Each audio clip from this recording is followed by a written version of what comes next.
شكرا سيدة الرئيسة.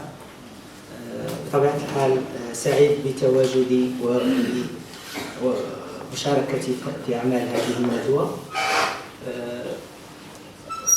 في الحقيقة مداخلتي تتقاطع كثيرا مع مداخلة أستاذ سعيد بشار بطبيعة الحال، لأنها تنظر أيضا وتسائل النظام الأوروبي للهجرة واللجوء.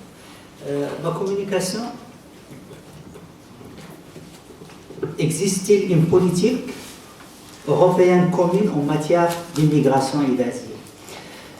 Avant de répondre à la question, je dois préciser quelque chose. Lorsque je dis politique européenne commune en matière de migration et d'asile, c'est entre guillemets. Pourquoi poser cette question? Parce qu'au cours des dernières années, l'Union européenne a soulevé plusieurs problématiques, a fait face à plusieurs problèmes, tels que la crise économique, la crise de l'euro, la lutte contre le terrorisme, le Brexit, etc. La position des pays européens était toujours une position solidaire, unanime par rapport à ces questions. Mais lorsqu'il s'agit de la migration et les questions d'asile, ces questions divisent l'Europe. Donc, l'une des causes ou bien des raisons de soulever cette interrogation. Une autre raison, c'est lorsqu'il s'agit de la migration et de l'asile, il est primordial aussi de situer le rôle de l'Europe par rapport à cette question. Troisième raison, il est important de s'interroger sur l'existence de cette question ou bien d'une politique commune en matière d'immigration et d'asile, bien sûr entre guillemets, dans la mesure où la question migratoire a été au centre des transformations politiques dans certains pays de l'Union européenne, tels que l'Italie, la Pologne, la Hongrie, l'Autriche, etc. Ces évidences démontrent la spécificité de la question de l'immigration et de l'asile au Nord. Mais pour comprendre cette politique entre guillemets, il faut revenir en arrière. Il faut revenir à 1999, où le Conseil européen de Tampere en Finlande a adopté en application du traité d'Amsterdam une série de mesures. Bien sûr, les mesures étaient relatives à la politique européenne en matière d'asile et d'immigration, le véritable espace de justice, la lutte contre la criminalité à l'échelle de l'Union européenne et l'action extérieure plus forte. Ce sont les axes qu'on discute souvent dans les sommets européens. Pour la première question, celle de la politique européenne en matière d'asile et d'immigration, cet axe s'articulait sur 4 points. Le premier point, c'est le partenariat avec les pays d'origine. Le deuxième, c'est le régime d'asile européen commun. Le troisième point, c'est le traitement équitable pour les ressortissants des pays tiers. Et le quatrième axe, c'est la gestion des flux migratoires. Donc, je vais revenir à ces axes pour répondre de l'existence d'une politique européenne commune en matière d'asile et d'immigration. Mais avant de se pencher sur le premier axe, la politique européenne commune en matière d'asile et de migration est une politique publique européenne, caractérisée tout d'abord par l'absence d'un cadre institutionnel et par la diversité et l'hétérogénéité des acteurs, surtout en termes de valeurs. Donc, déjà, en termes de politique publique européenne, ça présente un problème parce qu'on est devant une situation un peu compliquée. Et certains disent que le vote des Britanniques en 2016 se traduit le désir largement partagé par les pays de l'Union de retrouver la maîtrise des politiques publiques européennes.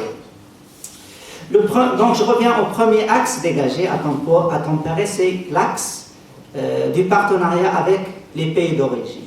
La première approche était que les pays de l'Europe préparent des plans d'action et que ces pays de l'Europe, je parle de l'Union européenne bien sûr, après, ils présentent ces plans d'action aux autres pays, c'est-à-dire en général les pays du Sud ou bien de la rive sud de la Méditerranée, pour qu'ils acceptent ces plans de partenariat. Les autres pays du Sud n'ont pas participé à l'élaboration et la construction de ces plans. Il ne faut pas être intelligent pour dire que ces plans qui sont élaborés d'une manière unilatérale et présentés à une partie tierce, cette dernière va accepter la mise en œuvre de ces plans. Donc, la première approche était l'élaboration des plans et présenter les plans aux autres pays pour les appliquer. Bien sûr, les pays du Sud, les pays concernés n'ont pas accepté ces plans présentés par les pays de l'Union européenne. La deuxième phase était un peu les pays de l'Union européenne ont considéré que, puisqu'ils n'ont pas invité les pays du Sud à participer à l'élaboration de ces plans, estimaient qu'il est nécessaire d'élargir les thématiques de partenariat. Les pays européens ont intégré la question de l'asile parce qu'ils estimaient que c'est une question qui peut inciter les autres pays à participer. Donc il y avait un point qui est l'asile, peut-être, qui permet les négociations. Mais les divergences au sein des pays de l'Union européenne ont été les causes de l'échec de cette approche. Une autre approche a été adoptée, là ce sont des approches qui se suivent, c'est celle de l'intégration de la question de développement dans cette dimension de la question de développement avec la migration. En fait, c'est une approche onusienne qui a été adoptée par l'Union européenne et qui a été partagée avec les pays de la Méditerranée, et même on parle du processus de Rabat qui fait le lien entre l'immigration et le développement. Ces trois approches n'ont pas abouti parce que l'objectif était toujours d'imposer la vision de l'Union européenne aux autres pays. Donc les autres pays n'ont pas participé à l'élaboration des premiers plans. Les autres pays ne sont pas concernés par la question de l'immigration parce que ce sont des pays d'origine ou des pays de transit. Et la troisième approche était une approche onusienne plutôt qu'une approche de l'Union européenne.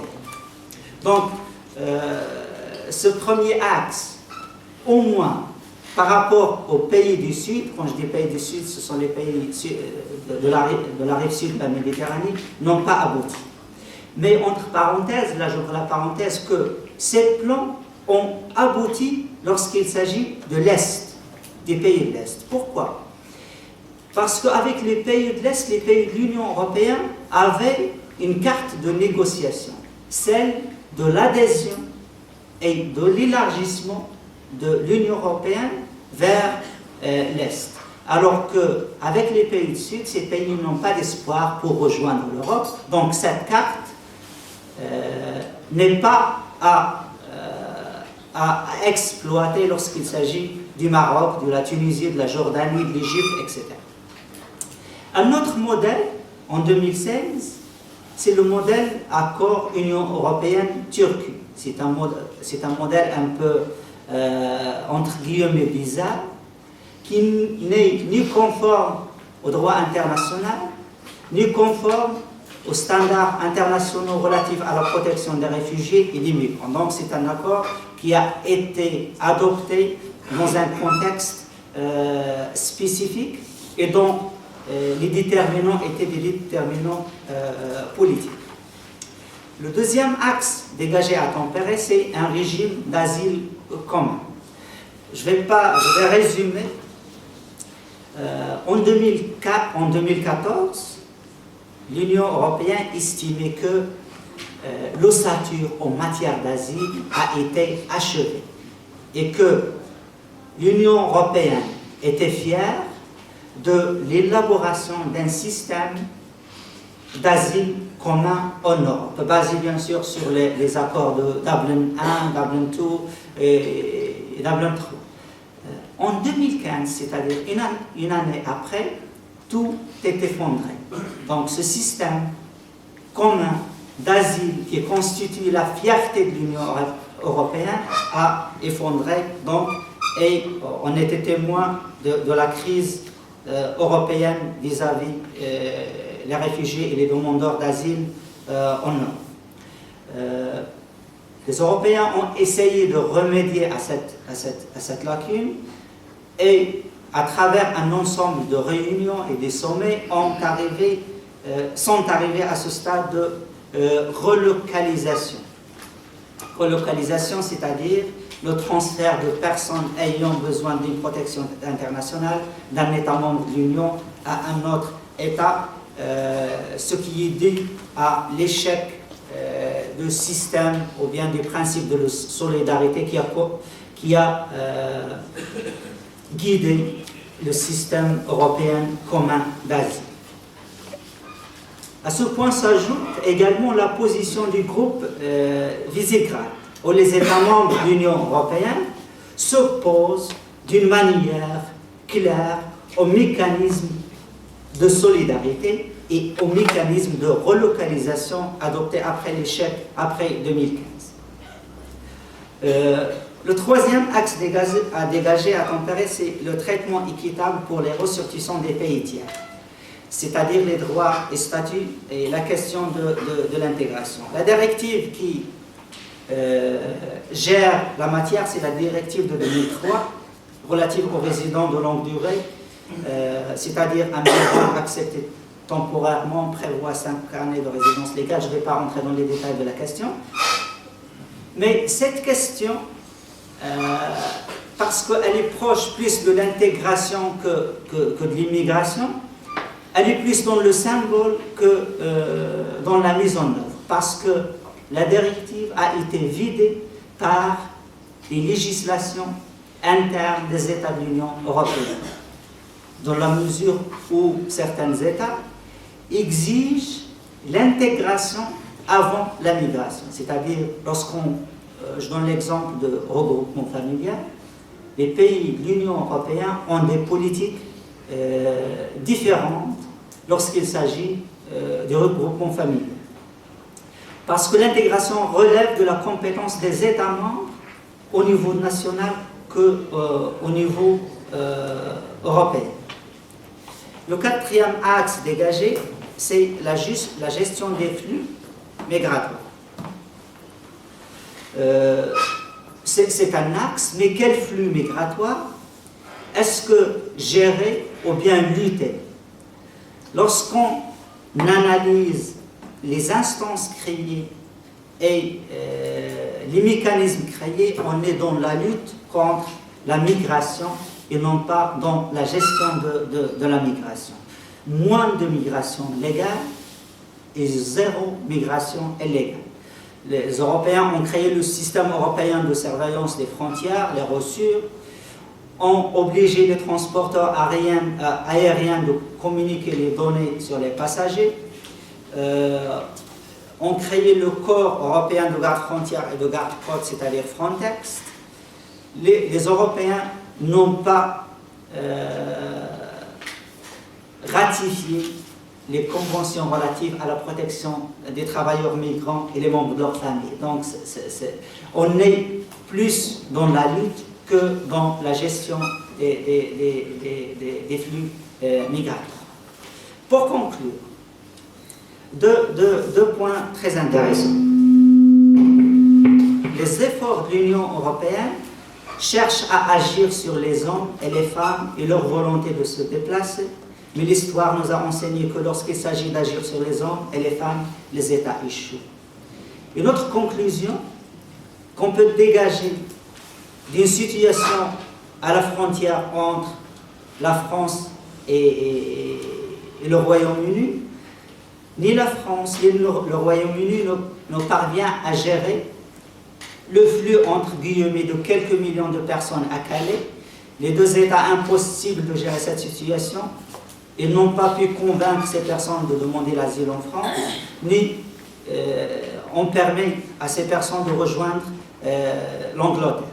Donc, comment peut-on espérer que les pays du Sud vont réussir et peuvent réussir dans un espace plus large et plus complexe? À partir de ces constatations, on peut dire qu'il n'existe pas une politique commune en matière d'asile ou d'immigration. Il existe une politique en matière de lutte contre la migration illégale et massive.